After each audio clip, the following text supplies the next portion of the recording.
प्रिय छात्रों, आप सभी का हार्दिक स्वागत है। इस भाग में हम बोर्ड परीक्षा 2025 में अच्छे अंक प्राप्त करने के लिए क्या और कितना पढ़ें, इसकी विस्तार से चर्चा करेंगे। इसमें प्रत्येक प्रश्नों की प्रकृति, उसके अंतर्गत क्या पढ़ें और क्या छोड़ें, इसकी भी हम चर्चा करेंगे। तो आइए शुरू करें। आपका प्रश्न पत्र 3 घंटे 15 मिनट का होगा और पूर्णांक 70 होगा। 2 खंडों में बटा होगा, खंड अ और खंड ब। खंड अ में 20 बहुविकल्पीय प्रश्न होंगे, जबकि ब में 50 अंक के वर्णनात्मक प्रश्न होंगे। इससे आप परिचित हैं। आइए सबसे पहले खंड अ के बहुविकल्पीय प्रश्नों के बारे में जानें कि इसके लिए आपको क्या और कितना पढ़ना है। तो इसके अंतर्गत हिंदी गद्य के विकास का संक्षिप्त परिचय, यानी हिंदी गद्य साहित्य का इतिहास, इसके अंतर्गत कुल 5 बहुविकल्पीय प्रश्न आएंगे। प्रत्येक 1 अंक के होंगे, 5 अंक के। और 2 काल, शुक्ल युग और शुक्लोत्तर युग, ये दोनों आपके लिए निर्धारित है 10 के लिए। बाकी 2 काल भारतेंदु और द्विवेदी आपने कक्षा 9 में पढ़ लिया है। इन दोनों कालों पर पूछा क्या जाएगा? तो पहली बात, हिंदी गद्य का उद्भव एवं विकास से संबंधित हिंदी गद्य की प्रथम रचना एवं उसके लेखक, प्रथम कहानी, प्रथम नाटक, प्रथम उपन्यास, प्रथम आंचलिक उपन्यास, प्रथम यात्रा वृत्तांत, प्रथम आत्मकथा, प्रथम डायरी, प्रथम एकांकी आदि का अध्ययन अपेक्षित है, क्योंकि इनमें से कोई एक प्रश्न आता है। उदाहरण के लिए, खड़ी बोली गद्य की प्रथम रचना चंद छंद वर्णन की महिमा है और इसके लेखक कवि गंग हैं। हिंदी की प्रथम कहानी इंदुमती है, इसके लेखक किशोरीलाल गोस्वामी हैं। हिंदी का प्रथम नाटक नहुस को माना जाता है, गोपाल चंद्र गिरधर दास इसके लेखक हैं। हिंदी का प्रथम उपन्यास परीक्षा गुरु है और इसके लेखक लाला श्रीनिवास दास हैं। प्रथम आंचलिक उपन्यास मैला आंचल है, इसके लेखक फणीश्वर नाथ रेणु हैं।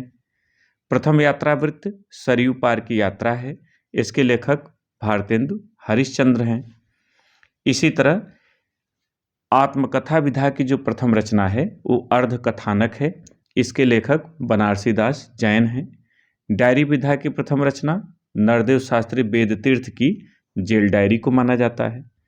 प्रथम एकांकी एक घूंट को माना जाता है, इसके लेखक जयशंकर प्रसाद हैं।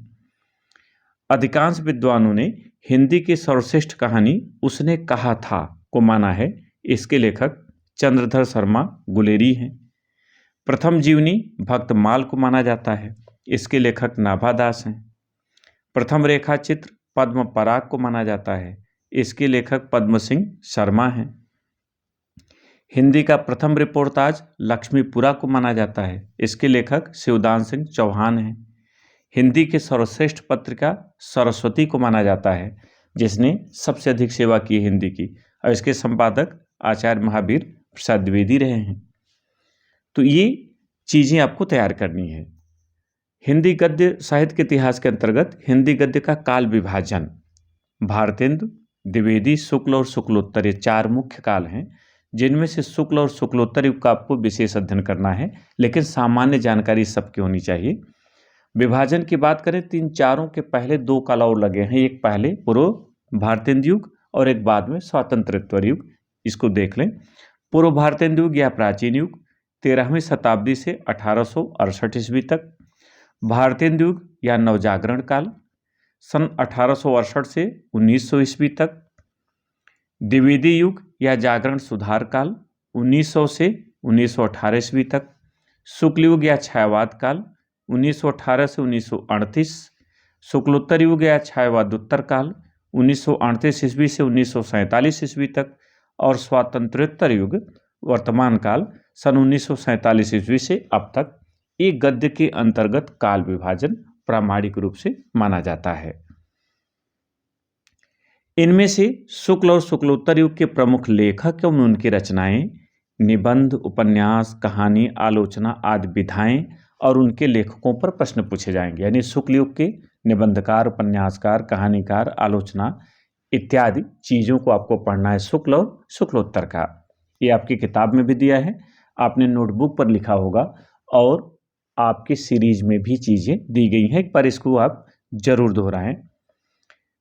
इसके अतिरिक्त हिंदी गद्य साहित्य के अंतर्गत हिंदी गद्य के उन नायक, पूर्व भारतेंदु के 2 राजा तथा उनकी रचनाएं और रचनाकार, इन्हें तैयार करें, ये भी पूछा जाता है। जैसे भारतेंदु के 4 उन नायक माने जाते हैं: इंसाअल्लाह खां, रानी केतकी की कहानी, सदा सुखलाल, सुखसागर, लल्लू लाल, प्रेम सागर, सदल मिश्र, नासकेतोपाख्यान। यहाँ से प्रश्न पूछे जाते हैं। पूर्व भारतेंदु के 2 राजा हैं, राजा शिव प्रसाद सितारे हिंद और राजा लक्ष्मण सिंह, जिन्होंने विशेष योगदान दिया है। इनकी रचनाएं आपके सामने हैं, जैसे राजा भोज का सपना, आलसियों का कोड़ा, मानव धर्मसार, भूगोल हस्तामलक, इतिहास त्रिविन्यासक, ये शिव प्रसाद जी की हैं। और राजा लक्ष्मण सिंह की शकुंतला, मेघदूत, रघुवंशी हिंदी अनुवाद हैं। प्रजाहितैषी नामक इन्होंने अखबार निकाला है। हिंदी गद्य साहित्य में और क्या पूछा जा सकता है? तो हिंदी की पत्र पत्रिकाएं विशेष रूप से शुक्ल और शुक्लोत्तर युग में जो प्रकाशित हुई हैं, उनके संपादकों के नाम पूछे जाते हैं। इनकी प्रमुख विशेषताएं निकालों की। कथन, जैसे हिंदी नई चाल में ढली किसने कहा, ये भारतेंदु ने कहा है। आधुनिक हिंदी का जन्मदाता किसे कहा जाता है, भारतेंदु हरिश्चंद्र को कहा जाता है। इस तरह के प्रश्न आते हैं। उदाहरण रूप में देखें, यहाँ पूरी बात करते चलेंगे ताकि एक बार आपका रिवीजन हो जाए और दोबारा आप कर लें तो आपको कहीं से कोई भ्रम न रहे। तो शुक्ल युग की पत्रिकाएं जैसे इस तरह से पूछ लिया कि हंस के संपादक तो प्रेमचंद, कर्मवीर माखनलाल चतुर्वेदी, साहित्य संदेश गुलाब राय। इसी तरह से शुक्लोत्तर युग की तो कादम्बनी राजेंद्र अवस्थी, धर्मयुग धर्मवीर भारती, सारिका कमलेश्वर। हंस यहाँ भी प्रकाशित हुई है, इसके राजेंद्र यादव हैं, और गंगा कमलेश्वर। ध्यान रखिएगा, कुछ पत्रिकाएं कई कालों में प्रकाशित हुई हैं, लेकिन उस काल में जो चर्चित संपादक हैं उनका आपको नाम लिखना है या ढूंढना है, वही विकल्प में रहेंगे। यहाँ आपको लिखना तो है नहीं, ये सब बहुविकल्पी हैं। इसके अलावा हिंदी गद्य साहित्य में असत्य कथन की पहचान आपको करना होगा, या दी गई रचनाओं के लेखकों का नाम आपको देखना होगा कि कौन सा विकल्प सही है। उदाहरण के लिए, निम्नलिखित में से एक कथन सही है, उसे पहचान कर लिखिए। डॉक्टर राम कुमार वर्मा को उपन्यास सम्राट कहा जाता है, तो ये गलत है। उपन्यास सम्राट प्रेमचंद को कहा जाता है। आचार्य रामचंद्र शुक्ल प्रख्यात आलोचक एवं निबंधकार हैं, ये सही है। अर्धनारीश्वर के लेखक जयशंकर प्रसाद हैं, गलत है। रामधारी सिंह दिनकर हैं। गुनाहों का देवता धर्मवीर भारती का नाटक है, ये भी गलत है, क्योंकि धर्मवीर भारती का ही उपन्यास है। तो ये रहा गद्य साहित्य के अंतर्गत। ये चीजें आप पढ़ें तो आप पूरे क्वेश्चन कर पाएंगे और अंक आपको मिल जाएंगे पूरे 5। दूसरा बिंदु, हिंदी पद्य साहित्य का विकास, यानी हिंदी काव्य साहित्य का इतिहास। इस पर भी 5 प्रश्न होंगे, प्रत्येक एक अंक का। इसके अंतर्गत आपको रीतकाल और आधुनिक काल, ये 2 काल पढ़ने हैं। 2 काल आपने 9 में पढ़ा है, आदिकाल और भक्तिकाल, ये दोनों आपने 9 में पढ़ लिया है। यहाँ पर ये जो दोनों काल हैं, इन कालों की समय सीमा यानी विभाजन, प्रमुख विशेषताएं, इनकी काव्य धाराएं, प्रमुख कवि और रचनाएं, ये पूछे जाएंगे। तो आइए पहले काल विभाजन देख लें। रामचंद्र शुक्ल का काल विभाजन देखिए। आदिकाल या वीरगाथा काल इन्होंने दोहरा नामकरण किया है, संवत 1050 से 1375 तक। ध्यान रखिएगा, इन्होंने संवत दिया है, ये जो सन बनाया गया है ये अपनी ओर से लिखा गया है, किताबों में आपको उपलब्ध है। पूर्व मध्यकाल या भक्तिकाल 1375 से 1700, उत्तर मध्यकाल या रीतकाल संवत 1700 से 1900, और आधुनिक काल या गद्यकाल संवत 1900 से 1984 या अद्यतन, आज तक कह सकते हैं। ये केवल जानकारी के लिए, इस पर ज़्यादा पूछा नहीं जाता, पूछा यहाँ जाता है। माध्यमिक कक्षाओं में प्रचलित काल विभाजन, तो आदिकाल या वीरगाथा काल सन 743 ईस्वी से 1343 ईस्वी तक। पूर्व मध्यकाल या भक्तिकाल 1343 से 1643 ईस्वी तक। उत्तर मध्यकाल या रीतकाल 1643 से 1868 ईस्वी तक। आधुनिक काल या गद्यकाल सन 1868 ईस्वी से अब तक। ये विभाजन इसी के अंतर्गत पूछा जाता है कि शुक्ल युग की समय सीमा क्या है, शुक्लोत्तर युग की समय सीमा क्या है, तो यहाँ से आप लेंगे। आपके यहाँ 2 काल हैं, रीतकाल और आधुनिक काल। इस पर थोड़ा सा चर्चा कर लेते हैं। मध्यकाल को दो भागों में बांटा गया है, पूर्व मध्यकाल और उत्तर मध्यकाल। पूर्व मध्यकाल को भक्तकाल और उत्तर मध्यकाल को रीतकाल कहते हैं। उत्तर मध्यकाल को यानी रीतकाल को आचार्य रामचंद्र शुक्ल ने रीतकाल कहा, मिश्र बंधुओं ने अलंकृत काल कहा, डॉक्टर रमाशंकर शुक्ल रसाल ने कलाकाल और आचार्य विश्वनाथ प्रसाद मिश्र ने श्रृंगार काल नाम दिया है। कभी कभी ऐसा भी पूछा जाता है। रीतकाल में जो रीत शब्द का प्रयोग हुआ है काव्यांग निरूपण के अर्थ में हुआ है, यानी रस छंद अलंकार नायक नायिका ये सब काव्यांग हैं, काव्य के अंग हैं। ऐसे ग्रंथ जिनमें काव्यांगों अर्थात रस छंद अलंकार नायक नायिका के लक्षण एवं उदाहरण दिए गए हैं उन्हें रीत ग्रंथ या लक्षण ग्रंथ कहते हैं, जैसे केशवदास की कवि प्रिया, रसिक प्रिया आदि। रीतकाल में रीत ग्रंथों की प्रचुरता के कारण आचार्य रामचंद्र शुक्ल ने इसे रीतकाल कहा। रीतकाल के साहित्य को रीत के आधार पर 3 वर्गों में विभाजित किया गया, रीतिबद्ध, रीतिमुक्त, रीतिसिद्ध। रीतिबद्ध काव्यधारा क्या है, सब आपने दोहराया है, ये हम थोड़ी सी चर्चा कर दे रहे हैं कि रस छंद अलंकार नायक नायिका के भेद जो काव्यांग हैं इनके उदाहरण रूप में जो रचनाएं हैं वो रीतिबद्ध ग्रंथ कहलाते हैं।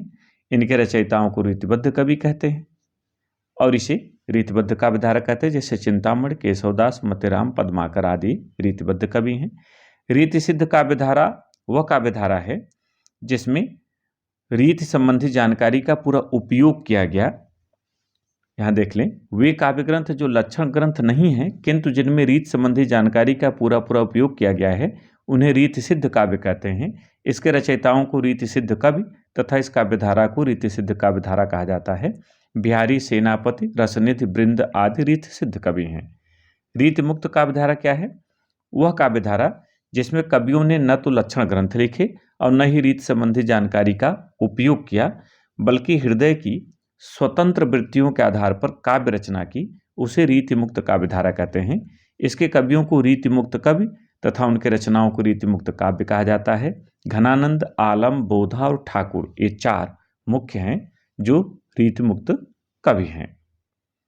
रीतकाल की विशेषता की बात करें तो रीत ग्रंथों का निर्माण, श्रृंगार रस की प्रधानता, काव्य भाषा के रूप में ब्रज भाषा की प्रतिष्ठा, प्रकृति का उद्दीपन रूप में चित्रण, नारी सौंदर्य का विलासतापूर्ण वर्णन, ये रीतकाल की प्रमुख विशेषताएं हैं। रीतकाल के प्रमुख कवि और रचनाएं देखेंगे तो केशव, भूषण, मतिराम, बिहारी, पद्माकर इत्यादि हैं, ये आपकी किताबों में है। 1-2 बिंदु और देख लें। रीतकाल में कवि भूषण ने वीर रस की रचनाएं की, उन्हें वीर रस का प्रथम राष्ट्र कवि भी माना जाता है, कभी कभी पूछा जाता है।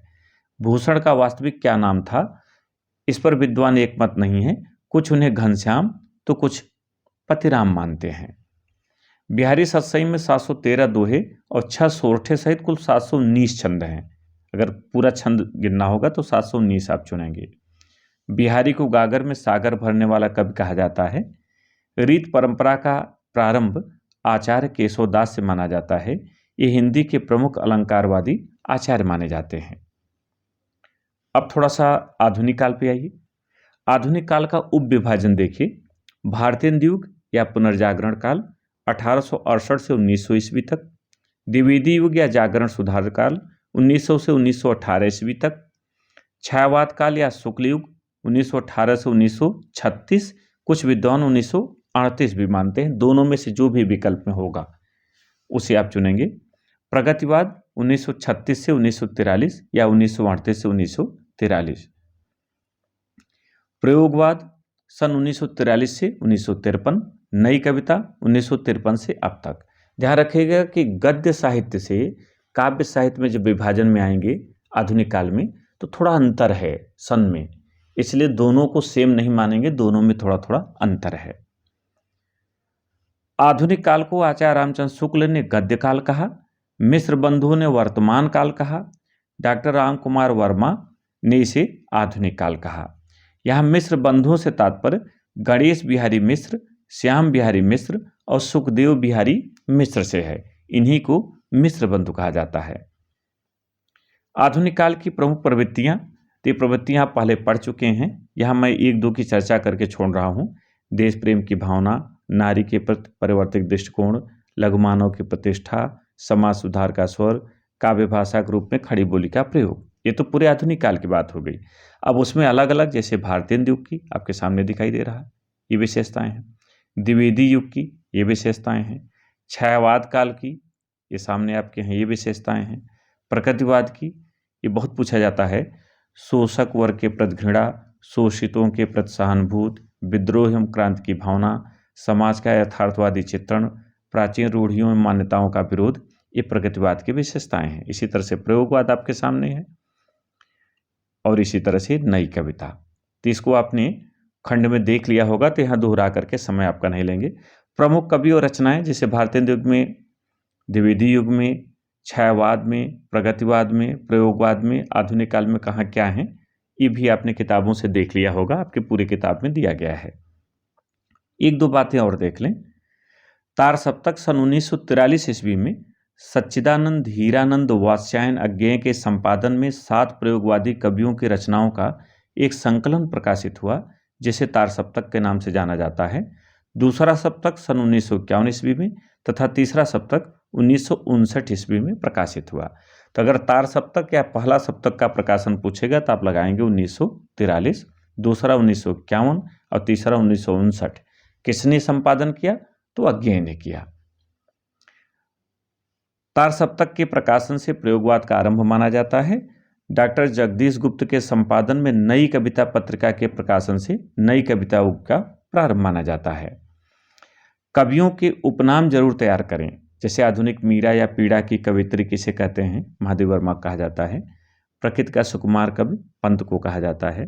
कठिन काव्य के प्रेत महाप्राण, तो कठिन काव्य के प्रेत और महाप्राण किसे कहा जाता है? तो कठिन काव्य का प्रेत केशवदास को, महाप्राण निराला को कहा जाता है। कुछ उदाहरण हम आपको यहाँ दे रहे हैं, देख लें। प्रकृति का सुकुमार कवि सुमित्रानंदन पंत को कहा जाता है।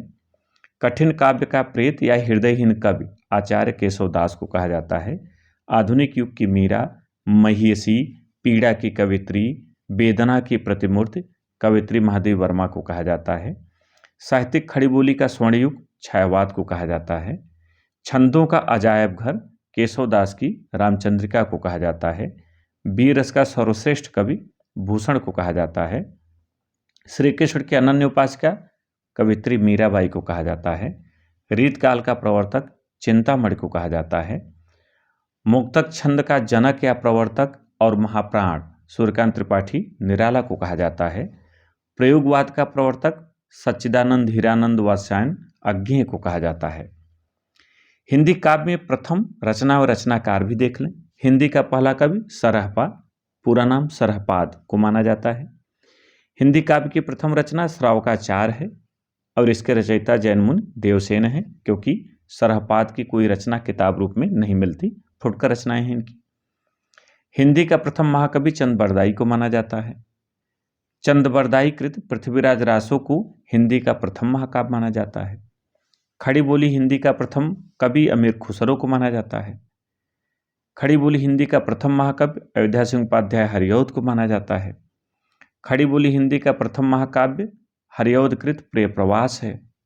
अवधी भाषा का प्रथम काव्य मुल्ला दाऊद कृत चंदायन है। अवधी का प्रथम काव्य मलिक मोहम्मद जायसी, अवधी का प्रथम महाकाव्य मलिक मोहम्मद जायसी कृत पद्मावत को माना जाता है। यद्यपि इतना गहराई में बहुत नहीं जाना है, इतना ही आपके लिए पर्याप्त रहेगा।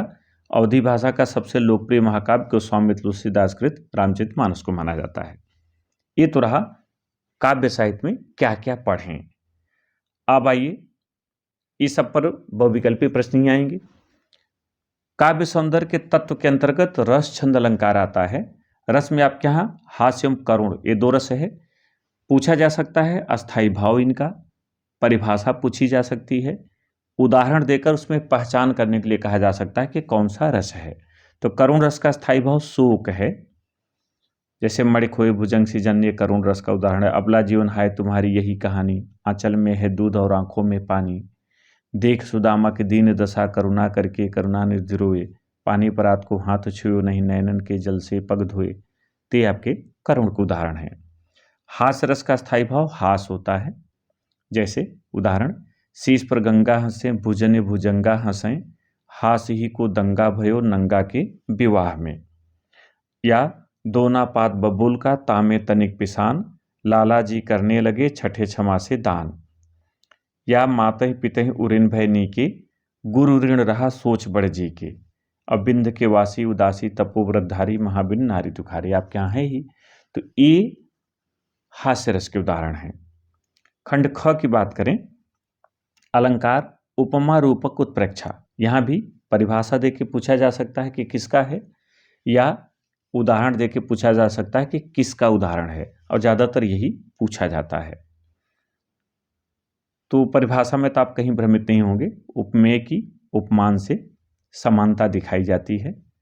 उपमा के 4 अंग होते हैं, कभी कभी पूछ लेता है। उपमेय या प्रस्तुत, उपमान या अप्रस्तुत, साधारण धर्म, वाचक शब्द। इनमें से कौन सा नहीं है? वाचक शब्द जैसे ज्यों, जैसे, निस, सरिस, सदिश, ये जो आते हैं यही सब वाचक शब्द हैं। उदाहरण पीपर पास सरिस मन डोला, खूब पूछा जाता है लाइन। कोट कुलिस सम बचन तुम्हारा, सुंदर नंद किशोर सो जग में मिले न और। ये सब उदाहरण हैं। रूपक की बात करें तो काव्य में जहां पर उपमेय में उपमान का भेद रहित आरोप हो, यानी उपमेय और उपमान को एक ही मान लिया जाता है, वहां रूपक होता है। उदाहरण चरण कमल बंदो हरिराई, चरण सरोज पखारन लागा, संतो भाई आई ज्ञान की आंधी रे। ये आपके रूपक के हैं। उत्प्रेक्षा काव्य में जहां पर उपमेय में उपमान की संभावना की जाती है वहां उत्प्रेक्षा होता है। इसमें मनु, मनो, जनु, जानो, मानव, ये सब वाचक शब्द आते हैं। उदाहरण सुह तोड़े पीठ पर मनो श्याम सलोनेगात, मनो नीलवन शैल पर आतप पर प्रभात। यहाँ मनो लग गया है। ऊंचे विशाल प्रासाद मानो छुअन चाहे आकाश, यहाँ मानो लगा हुआ है। इस काल मानो क्रोध से तन कांपने उनका लगा, यहाँ भी लगा हुआ है। तो वाचक शब्द है, बड़े सरलता से पहचान जाएंगे, ये उत्प्रेक्षा है। खंड ग में छंद और सोरठा एवं रोला 2 हैं। परिभाषा, मात्रा गणना और उदाहरण देकर उसमें पहचान, इनसे संबंधित प्रश्न आते हैं। तो सोरठा में पहले और तीसरे में 11-11 और दूसरे चौथे में 13-13 मात्राएं होती है। क्रम देखिएगा कि 11 पहले होगा तब 13 होगा, तो सोरठा दोहा उलट जाता है, 13-11 होता है। और मात्रा लगाने का क्रम है, तो यहाँ बहुत ज़्यादा समय लेने की जरूरत नहीं, सब आप देख चुके हैं। रोला में ये सममात्रिक छंद है और इसके प्रत्येक चरण में 24 मात्राएं होती हैं, 11 और 13 पर यथि होती है। तो यहाँ भी आपको कोई भ्रम नहीं होगा, ये भी आपका बिल्कुल तैयार होगा। चौथा हिंदी व्याकरण, ये 3 प्रश्न आने हैं 1-1 अंक के, बहुविकल्पी। खंड क है उपसर्ग, अ, अन, अधि, अप, अनु, उप, सह, निर, अभिपर्य, सु। इनमें से किसी एक पर आधारित बहुविकल्पी प्रश्न आएगा, चुनना होगा। आएगा क्या? दिए गए शब्दों में उपसर्ग की पहचान करनी रहती है। जैसे अपव्यय में किस उपसर्ग का प्रयोग हुआ है, तो सही उत्तर है अप अलग हो जाएगा, व्यय अलग हो जाएगा। उपसर्ग पहले लगता है, तो यहाँ अप उपसर्ग लगा है, ऐसे आपको चुनना है। तो ये जो दिए गए हैं इन सभी पर एक एक शब्द बना के देख लीजिए, आपकी किताब में दिया है, अभ्यास कर लीजिए ताकि आप इसे चुन पाइए। यहाँ गलती होने की संभावना नहीं है। खंड ख में समास है, द्वंद्व, द्विगु, कर्मधारय और बहुव्रीहि। दिए गए पद में समास की पहचान करना अथवा समास विग्रह और कभी कभी समास का नाम, ये पूछा जाता है। जैसे उदाहरण है, शताब्दी में समास होगा तो द्विगु होगा, ये संख्यावाची है। तो इन चारों की परिभाषा को एक बार पढ़ लें तो बड़े आराम से आप इसे चुन सकेंगे। खंड ग में तद्भव, तत्सम या पर्यायवाची शब्द कोई एक पूछा जा सकता है या दोनों पूछे जा सकते हैं। जैसे निम्न में से कौन सा समुद्र का पर्यायवाची शब्द नहीं है, तो यहाँ सागर भी होता है, जलधि होता है, पारावार होता है, लेकिन महीपति नहीं होता, ये सम्राट के लिए होता है। तो इस तरह से आपको चुनना है, आपकी किताब में दिए हुए हैं, एक बार इसे जरूर पढ़ें। संस्कृत व्याकरण की बात करें तो तद और युष्मद इन दोनों में से किसी एक पर आएगा जरूर। अब पूछेगा कि इसमें कौन सा वचन है या कौन सी विभक्ति है, यानी विभक्ति और वचन की पहचान पूछता है। तो इन दोनों रूपों को आप अच्छी तरह से याद कर लें। वाक्य का स्वरूप, अगला जो बहुविकल्पीय प्रश्न है, एक आएगा। इसमें वाक्य की परिभाषा, तत्व, उद्देश्य, विधेय एवं भेद, इनसे संबंधित चीजें पूछी जाती हैं। ज्यादातर जो पूछा जा रहा है कि रचना के आधार पर वाक्य कितने होते हैं, वाक्य कितने भेद हैं, तो सरल वाक्य, संयुक्त वाक्य और मिश्रित वाक्य कुल 3। अर्थ के आधार पर 8 होते हैं। साधारण वाक्य, प्रश्नवाचक वाक्य, विस्मयादिबोधक वाक्य, निषेधात्मक वाक्य, इच्छार्थक वाक्य, संदेहार्थक वाक्य, आज्ञार्थक वाक्य और संकेतार्थक वाक्य। ये 8 होते हैं। ये बहुत ज़्यादा पूछा जाता है।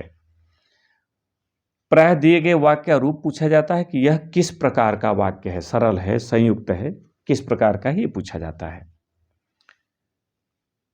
अगला है वाच्य। इस पर भी एक प्रश्न आएगा। वाच्य किसे कहते हैं? तो क्रिया के जिस रूप से उसके कर्ता, कर्म या भाव के अनुसार होने का बोध हो उसे वाच्य कहते हैं। इसके 3 भेद होते हैं: कर्तृवाच्य, कर्मवाच्य, भाववाच्य। ये हैं क्या? तो क्रिया का वह रूप जिसमें कर्ता की प्रधानता होती है कर्तृवाच्य कहलाता है। जैसे दिनेश पत्र लिखता है, एक कर्तृवाच्य का उदाहरण है। कर्मवाच्य क्या है? क्रिया का वह रूप जिसमें कर्म की प्रधानता हो कर्मवाच्य कहलाता है। जैसे दिनेश के द्वारा पत्र लिखा जाता है। भाववाच्य क्या है? क्रिया का वह रूप जिसमें भाव की प्रधानता हो भाववाच्य कहलाता है। यानी जहां भाव या क्रिया की प्रधानता हो जाती है वहां भाववाच्य हो जाता है। दिनेश से लिखा नहीं जाता है, मुझसे चला नहीं जाता है, ये सब क्या है? भाववाच्य हैं। तो कभी कभी वाच्य पहचानने के लिए आता है और कभी कभी दे देता है कि यह किस वाच्य का वाक्य है। इसके अंतर्गत वाच्य परिवर्तन अथवा दिए गए वाच्य का रूप पहचानना होता है। थोड़ा सा अभ्यास करेंगे, बड़े आराम से हो जाएगा। पद परिचय में विकारी व अविकारी शब्द, तो यहाँ संज्ञा, सर्वनाम, विशेषण और क्रिया ये विकारी हैं। अब अविकारी में क्रिया विशेषण, संबंध बोधक, समुच्चय बोधक, विस्मयादि बोधक तथा निपात ये आते हैं। इसके अंतर्गत उपयुक्त शब्द भेदों की परिभाषा और उन पर आधारित वाक्यों की पहचान से संबंधित सामग्री का अध्ययन आपको करना है। उदाहरण के लिए आता है कैसे प्रश्न? निम्नलिखित में सर्वनाम है, तो इसमें एक चुनना है, तो ये वह है जो सर्वनाम सबका नाम है।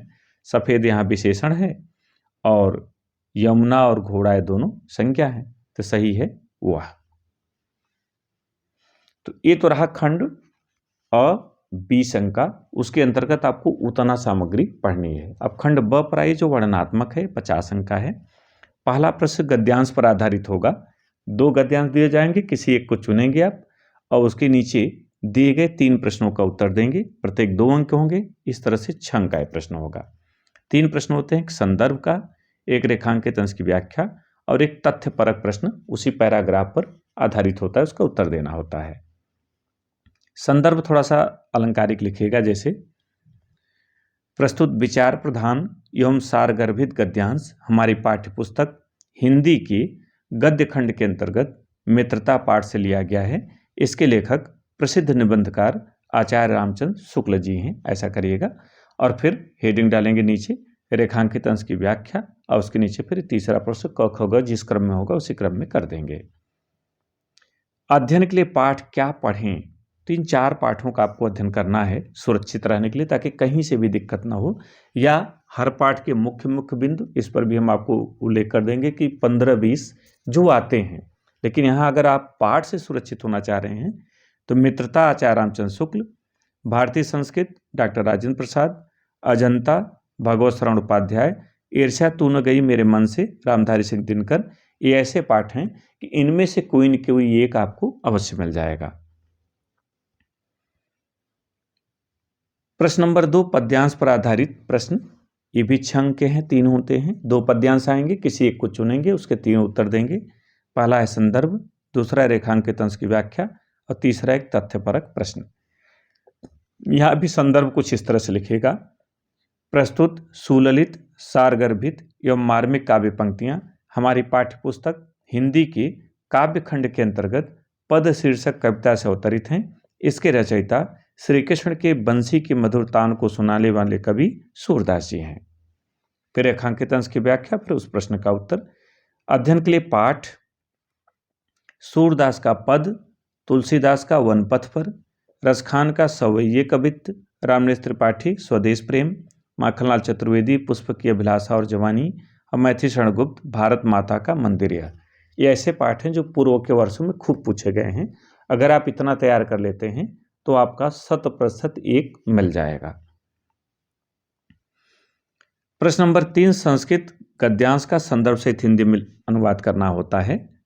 इसके लिए वाराणसी प्रबुद्धो ग्रामीण, देशभक्त चंद्रशेखर, भारतीय संस्कृति, इन पाठों का हिंदी अनुवाद तैयार करें।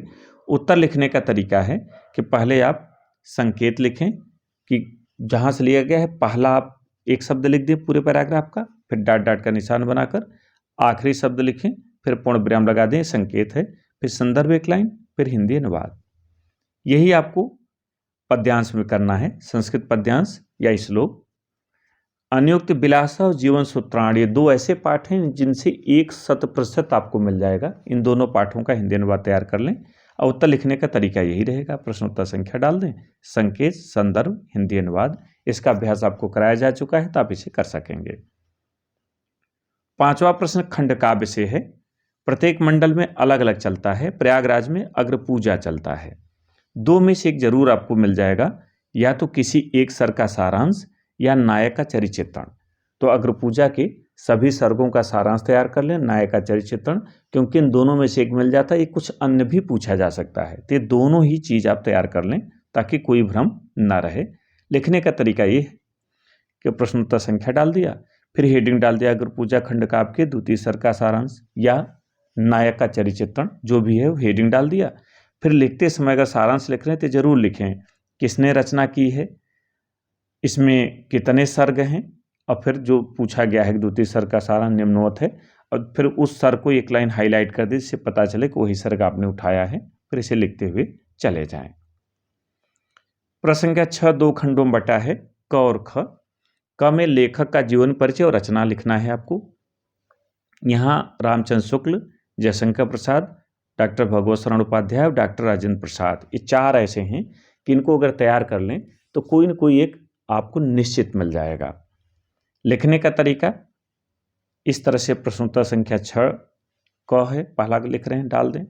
फिर जो आप ले रहे हैं, मान लीजिए हमने यहाँ उदाहरण के लिए रामचंद्र शुक्ल लिया हुआ है दिखाने के लिए, तो 2-4 चीज़ें, जन्म, जन्म स्थान, माता पिता, शिक्षा, 2-4 चीज़ आप इस तरह से हाईलाइट कर दें जैसे यहाँ आप देख रहे हैं, इस तरह से लिख दें। इसके बाद तब जीवन परिचय हेडिंग डालें। अब जीवन परिचय हेडिंग डाल करके आप उसको लिखते चले जाएं जो आपने तैयार किया है। फिर रचना डाल दें। रचना इस तरह से आपसे पूछा जाएगा, कोई 2 रचनाएं, 1 रचनाएं या प्रमुख रचना, ऐसा पूछा जाएगा। तो शुक्ल जी की प्रमुख रचना चिंतामणि, विचार विधि आदि हैं। ऐसे अगर कर सकते हैं तो ये भी कर दें, सुंदर लगेगा। अगर आप में स्पीड हो, गति हो, तभी करिएगा, नहीं छोड़ दीजिएगा। आचार्य रामचंद्र शुक्ल जी का हिंदी साहित्य में अद्वितीय स्थान है, अपने रचनाओं के लिए सदैव याद किए जाएंगे। ये इंटर लेवल की बातें हैं, लेकिन आप अगर यहाँ लिखते हैं तो बहुत सुंदर लगेगा। नहीं स्पीड है, गति नहीं है तो इसे छोड़ दें। इसी तरह से आप खंड ख, कवि का परिचय, सूरदास, तुलसीदास, महादेव वर्मा, मैथिलीशरण गुप्त और सुमित्रानंदन पंत, कुल 12-13 चैप्टर हैं। इसलिए आप इतना जरूर तैयार कर लें ताकि कहीं ना कहीं से एक मिल जाए, नहीं तो भ्रम हो सकता है, आगे से आ गया तो आपको दिक्कत हो सकती है। तो आपको इतने पढ़ने हैं और लिखने का तरीका वही इनका भी रहेगा। इसे सूरदास का हमने दिखाया है, ऐसे करके आप लिखते चले जाइए तो देखने में अच्छा लगेगा और अंक भी आपको अच्छे मिलेंगे। 7वां जो प्रश्न है वो श्लोक लेखन का है, तो कम से कम 3 श्लोक याद करिए, क्योंकि 2 पेपर में आएंगे तो 3 याद करिए ताकि दोनों पेपर में आया हो तो तीसरा लिख दें। कोई अंक नहीं कटता, पूरे 2 मिलते हैं। अगर पेपर में जो आया है उसी को आप लिखेंगे तो अंक कट जाएगा। 8वां जो प्रश्न है वो पत्र लेखन का है और छात्रवृत्ति, शुल्क मुक्त, निमंत्रण पत्र, बधाई पत्र, अवकाश हेतु पत्र और साफ सफाई के लिए पत्र, इतने पत्र आपके कोर्स में हैं। इनमें से छात्रवृत्ति, शुल्क मुक्त और सफाई के लिए पत्र, इन 3 में से कोई न कोई एक आएगा और बाकी इनमें से कोई न कोई एक आएगा, इन 3 में से, यानी निमंत्रण पत्र, बधाई पत्र, अवकाश हेतु पत्र। पत्र पर मैंने एक वीडियो अपलोड कर दिया, उसमें सारे पत्र दिए हुए हैं, उसे देख लें, या अपनी किताब में देखिएगा, सारे पत्र दिए गए हैं, एक बार दोहरा लीजिए। इन 3 में से कोई एक, इन 3 में से कोई एक, ये दोनों आएंगे, कोई एक आपको लिखना होगा। 9वां प्रश्न, संस्कृत खंड के पाठों पर आधारित 2 अति लघु उत्तरीय प्रश्नों का आपको उत्तर देना है। वाराणसी वीरः वीरेण पूज्यते, देशभक्त चंद्रशेखर, भारतीय संस्कृति, जीवन सूत्राण, इन पाठों पर आधारित प्रश्नोत्तर एक बार देख लें, तैयार कर लें, जैसे आपको परीक्षा में कोई समस्या ना हो। और अंतिम प्रश्न निबंध लेखन का, यहाँ कुछ विषय जो बहुत पूछे जाते हैं वो देख लें, जैसे पर्यावरण प्रदूषण, विज्ञान वरदान या अभिशाप, या विज्ञान के चमत्कार, ऐसा भी शीर्षक उलट के आ गया तब भी लिखेंगे। स्वदेश प्रेम, छात्र अनुशासन, जनसंख्या की समस्या, मेरा प्रिय कवि या साहित्यकार, ज़्यादातर मेरा प्रिय कवि पूछा जाता है। कंप्यूटर का महत्व, आज़ादी का अमृत महोत्सव, राष्ट्रीय शिक्षा नीति 2020, आस्था का संगम, दिव्य भव्यम डिजिटल महाकुंभ 2025। तो इनमें एक दो निबंध हम आपको बहुत जल्दी उपलब्ध कराएंगे, एक महाकुंभ के बारे में और एक आज़ादी का अमृत महोत्सव। इस पर हम बहुत जल्दी आपको मैटर दे देंगे। शेष चीज़ें आप पहले से अपलोड हैं, प्लेलिस्ट में देख सकते हैं। तो मुझे पूरी उम्मीद है कि आपने पूरे पेपर को अच्छे से समझ लिया होगा और परीक्षा में आप अच्छे अंक प्राप्त करेंगे। बहुत बहुत धन्यवाद।